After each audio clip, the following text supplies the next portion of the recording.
بسم اللہ الرحمن الرحیم. السلام علیکم. سمر اسپیشل کے ساتھ میں ہوں سمیرہ خان. ایک بہت دلچسپ ایپیسوڈ سمر اسپیشل کا آج ہونے والا ہے. میرے ساتھ موجود ہیں سابق سیکرٹری خارجہ پاکستان اعزاز احمد چودھری. سیکرٹری خارجہ بھی ہے اور بہت سارے اہم ممالک میں ان کی تعیناتیاں بطور سفیر بھی رہی ہیں. ہر جگہ پر انہوں نے پاکستان کا مقدمہ ہمیشہ بطور سفیر بہت بخوبی نبھایا.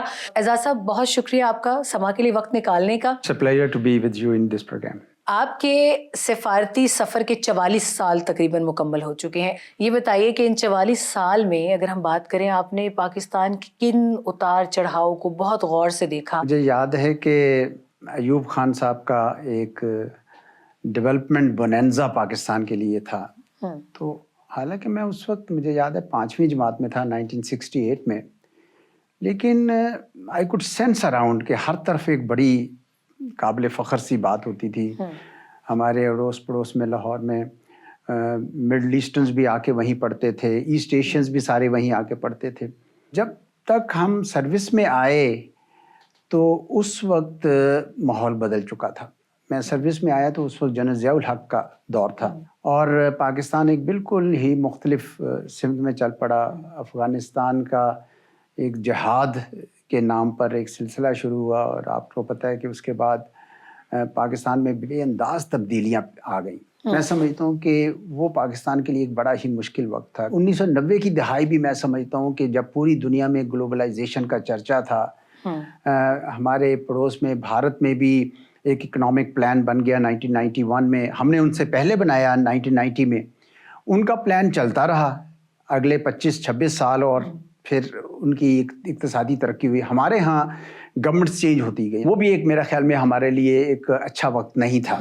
مئی 2025 سے پاکستان کی نہ صرف خارجہ پالیسی بلکہ ایک جو نیشنل سیلف اسٹیم ہے، ہمارے اپنے اندر ایک تفخر ہے، فخر ہے، وہ بڑھ گیا ہے.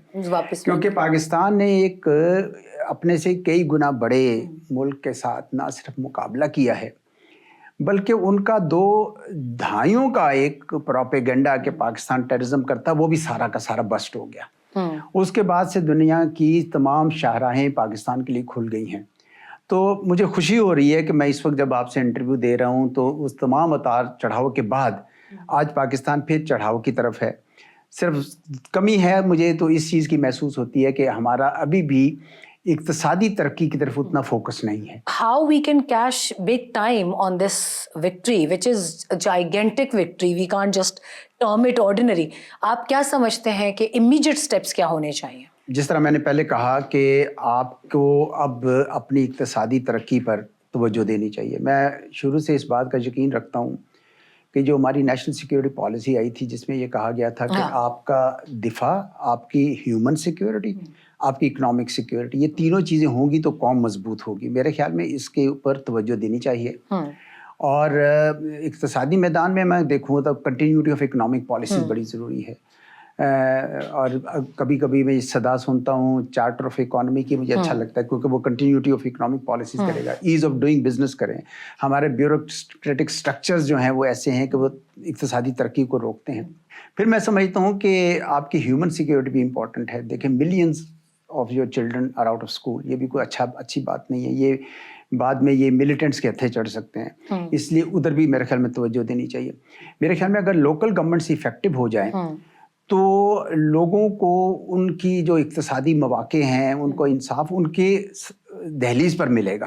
بھارت کے ساتھ ابھی آپریشن سندھو 2.0 کی بات ہو رہی ہے. You think India would plan another sort of false flag on Pakistan؟ جی، یہ بہت بات کی جا رہی ہے کہ کیا بھارت ایک اور حملہ پاکستان پہ کر سکتا ہے. میرا اپنا ذاتی خیال ہے کہ مستقبل قریب میں ایسا نہیں ہوگا اور اس کی 3 وجوہات ہیں. پہلی وجہ تو یہ ہے کہ بھارت کی اپنی جو ایئر فورس ہے اور دوبارہ انٹیگریٹ کرنے کی ضرورت ہے کیونکہ ان کے پاس رشین ساز و سامان بھی ہے، فرانس سے بھی جہاز لیے ہوئے ہیں، امریکہ سے بھی ہیں اور بھی ملکوں سے ہے، تو اس کو انٹیگریٹ کرنے میں وقت لگے گا. اور دوسری بات یہ ہے کہ بھارت کے اندر اب یہ تاثر عام ہے کہ یہ پاکستان اور چین اکٹھے ہو گئے ہیں اور ہم ایک پاکستان کا مقابلہ نہیں کر رہے، تو اس لیے بھی ان کے ہاں یہ ذرا خوف پیدا ہو گیا ہے. اور تیسری جو سب سے بڑی بات یہ ہے کہ اس وقت جو بین الاقوامی ماحول ہے وہ بھارت کے اس استدلال کو ماننے سے انکاری ہے کہ پاکستان ٹیررزم کر رہا تھا. یہ سب پہلگام کے بعد ہوا. پہلگام میں دنیا میں کسی نے بھارت کا ساتھ نہیں دیا. تو چنانچہ بھارت کا یہ پورا جو پروپیگنڈا میں کہوں گا پچھلے 2 دہائیوں سے تھا وہ ایکسپوز ہو گیا. Am I right in saying that Afghanistan is fast becoming a sort of albatross around our neck? Not at all. نہیں بالکل. افغانستان ہمارے لیے بہت اہم ہے, اس میں کوئی شک نہیں ہے, لیکن یہ طالبان کی بھول ہے کہ پاکستان جیسے بڑے ملک کے لیے وہ البتراس بن سکتے ہیں. سوال ہی نہیں پیدا ہوتا. آپ دیکھیں گے, میں آپ کو بتاؤں کہ اس وقت افغانستان کے اندر طالبان کو ایک بڑی غلط فہمی پیدا ہو گئی. وہ کیا ہے؟ غلط فہمی ان کو یہ ہوئی کہ انہوں نے کابل بزور بندوق جیتا ہے, جبکہ ایسا نہیں تھا. جبکہ ایسا نہیں تھا. I was there. ایسا بالکل نہیں تھا. ایسا نہیں تھا. امریکی جانا چاہتے تھے وہاں. بائی پارٹیزن کنسنسس تھا کہ ہم نے ڈسٹنٹ وار سے نکلنا ہے, اور ساتھ ہی ساتھ پاکستان نے ان کی بڑی مدد کی, جس کے لیے پاکستان کو دنیا بھر میں بلکہ امریکہ میں بہت زیادہ ملامت کی گئی کہ جناب آپ کیوں ان کی مدد کر رہے ہیں. ٹھیک ہے جی. آپ کو یاد ہے کہ ان کے انٹرم فارن منسٹر نے دلی میں بیٹھ کر کہا کہ ہم نے روس کو شکست دی, برطانیہ اس سے پہلے برطانیہ کو دی, امریکہ کو دی. بالکل نہیں. تاریخ کو مسخ مت کریں. 1878 1880 تک سیکنڈ اینگلو افغان وار ہوئی, اس کے بعد مکمل طور پر ان کی شکست ہوئی. سردار عبد الرحمان خان نے ڈیورنڈ لائن کو بارڈر مانا, وہاں جرگا ہوا 13 نومبر 1893 کو, اس میں باقاعدہ انڈورس کیا. ان کے بیٹے حبیب اللہ خان نے 1905 میں انڈورس کیا. ان کے پوتے جو اس وقت انہوں نے بادشاہ کا لیکن کنگ امان اللہ خان نے 1919 میں کیا, 1921 میں کیا. اس کے بعد یہ مسلسل رہا. اسی طرح روس جو ہے وہ روس اس لیے گیا کیونکہ امریکہ اور پاکستان نے مل کر اس کو نکالا. امریکہ اس لیے گیا کہ انہوں نے خود جانا تھا وہاں سے, اور وہ جانا چاہ رہے تھے. اگر وہ نہ جاتے تو یہ آج بھی شاید پہاڑوں میں لڑ رہے ہوتے. اس وجہ سے میں سمجھتا ہوں کہ یہ مت کیجیے, یہ غلط فہمیاں مت پیدا کیجیے اپنے اندر. آپ کے عوام پہلے ہی بہت سفر کر چکے ہیں, کئی نسلیں افغانی لوگوں کی تنگ آ گئی ہیں, اور یہ طالبان جو ہیں یہ رحمت کی بجائے زحمت بن کر ابھر رہے ہیں. وہاں پہ افغانستان میں لوگوں کو بڑی غلط فہمی ہے کہ یہ جو ڈیورنڈ لائن نام مان کر یہ سارا علاقہ ہم لے لیں گے. یہ غلط فہمی ہے ان کی. بھائی یہاں پشتون زیادہ بستے ہیں, آپ کے ہاں تو پتہ نہیں 12 ملین ہے, کتنے, ہمارے ہاں 38 ملین ہے, اراؤنڈ 11. تو آپ کیا کہہ رہے ہیں وہاں پہ؟ اب جب آپ بارڈر انفورس کریں گے تو ڈیورنڈ لائن بارڈر بن گئی نا. پھر ویسے تو ہمارے لیے بارڈر ہی تھا, لیکن اب جب ہم انفورس کرنے لگے تو پھر آپ بتائیے کہ یہ ڈیورنڈ بارڈر ہے کہ نہیں ہے. تو اگر آپ نہیں مانتے ہیں تو پھر نہ مانیں, ہم تو اپنے بارڈر کے تو کی حفاظت کریں گے. اس وقت آپ اپروچ کر رہے ہیں کہ آپ نے بائی لیٹرل ڈائیلاگ بھی کیا ہوا ہے, آپ نے ڈپلومیٹک آفینسو بھی کیا ہوا ہے, یعنی سارے ملکوں کے ساتھ مل کر. ابھی ایران میں کانفرنس ہوئی تھی, شاید ہم بھی کریں, مجھے نہیں پتا. تیسرے جو ہماری جو ان کے ساتھ کائنیٹک فورس جہاں ضرورت ہے وہاں کرنے کا آپشن ہے.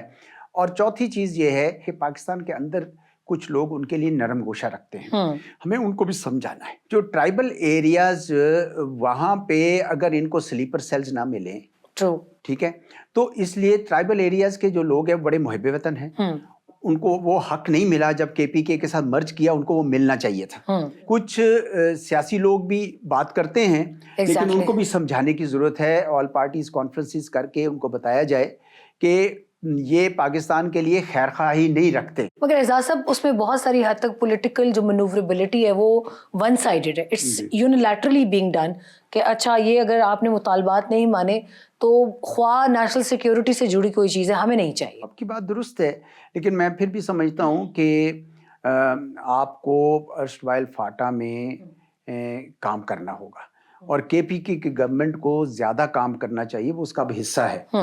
اور اسی لیے میرے جیسے تھنک ٹینک بار بار لوکل گورنمنٹس کی بات کرتے ہیں تاکہ وہاں پہ ریسورسز وہاں پہ جائیں, وہ لگیں تو وہ لوگ خوش ہوں گے رادر دین کے کیپٹل میں پڑے رہیں. اعزاز صاحب, چین اور امریکہ کی رسہ کشی میں بھی پاکستان کا نام لیا جاتا ہے, بلکہ اب تو جو انٹرنیشنل پیپرز ہیں انہوں نے بھی مان لیا ہے کہ پاکستان نے CPEC کے ساتھ ساتھ ایک بڑا اسٹرانگ بیلنس رکھا ہے امریکہ کے ساتھ بھی.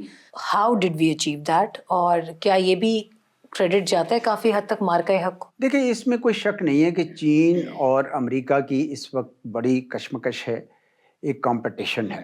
اب ایسے میں پاکستان جیسے جو ممالک ہیں ان کے لیے کچھ مشکلات پیدا ہو سکتی ہیں اور یہاں سفارتکاری جو ہے وہ آپ کی کام آ سکتی ہے. میں بیلنس کا لفظ اس لیے استعمال نہیں کرتا کہ بیلنس سے یہ تاثر ابھرتا ہے کہ جیسے برابری ہے. تعلقات میں برابری نہیں ہے. چین ہمارا ہمیشہ سے اسٹریٹجک پارٹنر رہا ہے. چین نے بین الاقوامی فورم سے ہمیشہ پاکستان کی سپورٹ کی ہے. امریکہ کے ساتھ البتہ تعلقات ہمارے جو ہیں وہ ٹرانزیکشنل رہے ہیں. کبھی اتار چڑھاؤ کا شکار رہے ہیں, کبھی اچھے ہوتے ہیں, کبھی اتنے اچھے نہیں رہتے. تو ہم نے اس وقت کرنا یہ ہے کہ دونوں ملکوں کے ساتھ تعلقات اچھے رکھنے ہیں, اور یہ ہو سکتا ہے, میں سمجھتا ہوں ہو سکتا ہے. پاکستان کے اندر جتنے بھی سٹیکس بلڈ ہوں, یعنی امریکہ بھی سرمایہ کاری کرے, چین بھی کرے, ترکی بھی کرے, ملیشیا بھی کرے, جتنی یہاں سرمایہ کاری ہوگی اتنے ہمارے استحکام میں اضافہ ہوگا. اعزاز صاحب, ہم جب ڈاکیومنٹریز دیکھتے ہیں بھارت کی بنائی ہوئی, خواہ وہ IC-814 پر ہو, ایک سفارتکار سے زیادہ بہتر کوئی نہیں بتا سکتا کہ ان کی بنائی ہوئی پروپیگنڈا موویز میں کس حد تک سچائی ہے, کیونکہ the world is watching your interview right now.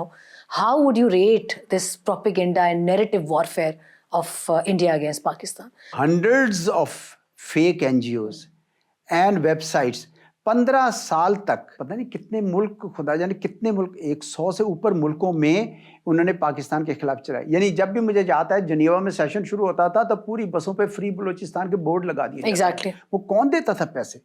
تو بھارت یہ شروع سے کرتا ہے, اور میڈیا میں انہوں نے بالی ووڈ کو بھی اب سپن دی ہے, اور پچھلے کئی سالوں سے بہت ساری فلمیں, ابھی ایک اور فلم بھی آئی ہے دھرندر کے نام سے. تو پاکستان کے خلاف وہ مسلسل ایک بیانیے کی جنگ جاری ہے. بیانیے کی جنگ میں یا بیانیے کی دوڑ میں ہم تھوڑا پیچھے رہ گئے, ہمیں ماننا پڑے گا. ہمارے ہاں ابھی صرف تھنک ٹینکس آنے شروع ہوئے ہیں, ساری یونیورسٹیز میں بھی آنے شروع ہوئے ہیں, جو میں سمجھتا ہوں ضروری تھے, اور الحمدللہ اس بیانیے کی جنگ کو ہم میٹ کر لیں گے. ٹھیک ہے, ہم تھوڑا پیچھے ہیں, لیکن جو کانفیڈنس اس وقت پاکستان میں آ گیا ہے اور جو بد اعتمادی اس وقت بھارت میں نظر آ رہی ہے, مجھے لگتا ہے کہ یہ جو گیپ تھا ہمارا پرسیپشن کا, نیریٹیوز کا, بیانیے کا, وہ ہم انشاءاللہ میٹ کر لیں گے. پاکستان اور ایران کا تعلق بھی بہت سویٹ اینڈ ساور ٹائپ کا رہا ہے. مطلب اوپر کچھ اتنی ہلچل نظر نہیں آتی, مگر جو کہیں کہ اگر تہے زمین بہت ہلچل ہے بھی تو وہ دکھائی نہیں دیتی. ہم ایک سٹرائک ہم نے کی پچھلے سال, بلکہ 2024 میں جنوری میں. اس کے بعد اور اس سے پہلے کا اگر چھوٹا سا ایک خاکہ آپ کھینچ دیجئے دیکھنے والوں سننے والوں کو. ایران کے ساتھ ہمارا کوئی تنازع نہیں, صرف بارڈر پہ ایشوز اس لیے آتے تھے کیونکہ جو اینٹی پاکستان ایلیمنٹس اور anti Iran elements border cross کر کے دونوں کے لیے مسائل کھڑے کرتے ہیں. صحیح. دونوں ملکوں میں اس بات پہ اتفاق ہے کہ ان کو کنٹرول کرنا ضروری ہوگا. پاکستان کا بھی فرض ہے کہ جند اللہ یا اس قسم کے جو گروپس ہیں ان کو پکڑے, اور ایران کا بھی یہ فرض ہے کہ BLA اور اس قسم کے گروپس کو پکڑے. ٹھیک ہے جی, یہ اور دونوں ملک جو ہیں ایک قسم کی وہ رکھتے ہیں انڈرسٹینڈنگ. اب پچھلے ایک سال میں اس میں ایک بہت انقلابی تبدیلی آئی, وہ اس طریقے سے کہ ایران کو جو ان کی 12 روزہ جنگ تھی اسرائیل کی جون پچھلے سال, تو اس میں ان کو اس بات کا اندازہ ہو گیا کہ بھارت کہاں کھڑا ہے, کیونکہ بہت شک پڑ رہا ہے کہ بھارت اسرائیل کے لیے کچھ کام کر رہا تھا وہاں. جس طریقے سے ان کے 8 نیوی آفیسرز جو ہیں پکڑے گئے تھے قطر میں. ٹھیک ہے جی, جس طریقے سے آسٹریلیا میں نیسٹ آف سپائز پکڑا گیا تھا انڈیا کا, تو اسی طرح اب اس کے بعد آپ نے دیکھا کہ پوری ایرانین پارلیمنٹ میں پاکستان کے لیے تشکر کے نعرے لگے. پھر جب ان کے صدر پزشکیان اقوام متحدہ کی جنرل اسمبلی کے فورم پر کھڑے ہو کر کہتے ہیں کہ ہم پاکستان سعودی ایگریمنٹ کو ویلکم کرتے ہیں. That was a big development. ٹھیک ہے نا جی. اس کا کیا مطلب ہے؟ اس کا مطلب یہ ہے کہ ایران کو اب سمجھ آ گئی کہ پاکستان سے سچا دوست ان کا کوئی نہیں ہے. اور کیا اس میں یہ بھی فیکٹر کہیں نہ کہیں کار فرما تھا کہ جو چابہار انہوں نے پاکستان کے خلاف دیا بھارت کو, اسی چابہار سے اس 12 روزہ جنگ میں بہت سارے بھارتی جاسوس بھی گرفتار ہوئے جو اسرائیل کے لیے, بھارت کے لیے, ایران کے خلاف کا. ہم سن رہے ہیں یہ باتیں, اور آپ کو یاد ہوگا کہ جو یادیو تھا, کلبھشن یادیو, وہ بھی تو وہیں سے آیا تھا. تو یہ ایران کو بھی آہستہ آہستہ پتہ چل گیا ہے کہ بھارت کے کیا عزائم ہیں, اور میں سمجھتا ہوں کہ آنے والے دنوں میں بہتری ہوگی. بیک ڈور ڈپلومیسی کوئی چل سکتی ہے کس بھارت کے ساتھ؟ پاکستان اور بھارت کے درمیان. ہاں پاکستان اور بھارت کے درمیان, کیونکہ اس سے ہمارا پاک ایران جو ہے وہ جو ایک ابھی نیکسس ہے وہ بھی پاکستان افیکٹ ہو بھارت سکتا کے ہے. درمیان بیک ڈور ڈپلومیسی کی بڑی اشد ضرورت ہے. ہونی چاہیے. پاکستان اور بھارت کے درمیان ہونی چاہیے, ابھی ہے نہیں. اور اس کی وجہ پاکستان نہیں ہے, اس کی وجہ بھارت ہے. کیونکہ مودی سرکار نے پچھلے 9.5 سال سے ایک پالیسی اختیار کی ہوئی ہے کہ پاکستان سے ہم کوئی تعلق نہیں رکھیں گے, حتیٰ کہ سپورٹس مین بھی ایک دوسرے سے ہاتھ نہیں ملائیں گے. تو اس وجہ سے کوئی ایسا سلسلہ چلے. حالانکہ ساری دنیا کو یہ تشویش ہے کہ بھارت ایک طرف تو رابطے ختم کیے ہوئے ہیں, دوسری طرف وہ نیوکلیئر تھریش ہولڈ کے نیچے کنونشنل سپیس کو بڑھاتا جا رہا ہے. بالکل بالکل. اور یہ کسی وقت بھی یہ معاملہ بگڑ سکتا ہے. یہ چیز دنیا کو تو سمجھ آ رہی ہے, بھارت کو بدقسمتی سے نہیں آ رہی ہے. پاکستان اور بھارت کے درمیان میں کوئی چیز شروع ہوتی ہے تو اس کے ایفیکٹ میں ایران بھی آئے گا, افغانستان بھی آئے گا, اور کسی حد تک امریکہ اور چین بھی, کیونکہ امریکہ اس وقت ہمارے ساتھ بہت لوی ڈوی ہے. یہ فیز محبت کا آپ کب تک جاتا دیکھتے ہیں؟ امریکہ کے ساتھ ہمارے تعلقات میں ہمیشہ اتار چڑھاؤ ہے, آج کل جو ہے وہ چڑھاؤ ہے. پاکستان کو پتہ ہے اس بات کا کہ امریکہ کے ساتھ تعلقات کسی وقت بھی دوبارہ بدل سکتے ہیں, کیونکہ امریکہ اور بھارت ایک اسٹریٹجک پارٹنر ہے, ایک نیچرل الائز ہے, وہ کسی وقت بھی دوبارہ جا سکتے ہیں. لیکن ابھی جو ہماری اقتصادی بنیادوں پر جو بن رہا ہے, اگر ان کی سرمایہ کاری ہو جاتی ہے, آئل اینڈ گیس سیکٹر میں ہو جاتی ہے, منرلز میں ہو جاتی ہے, تو ان کے سٹیکس پاکستان میں بن جائیں گے. اس لیے پاکستان کو بالکل وہ ویلکم کرنا چاہیے. میرا نہیں خیال کہ چین کو اس بات پہ اعتراض ہے. افغانستان میں بگرام ایئر بیس ایک مرتبہ پھر ڈسکشنز میں, America starting from the presidential office America demand کر چکا ہے کہ ہمیں چاہیے واپس, ہم لیں گے. تو یہ سچویشن اس تشویش کو جنم دے رہی ہے کہ شاید امریکہ خطے میں افغانستان میں واپس آئے گا, but not this time in the shape of boots on ground.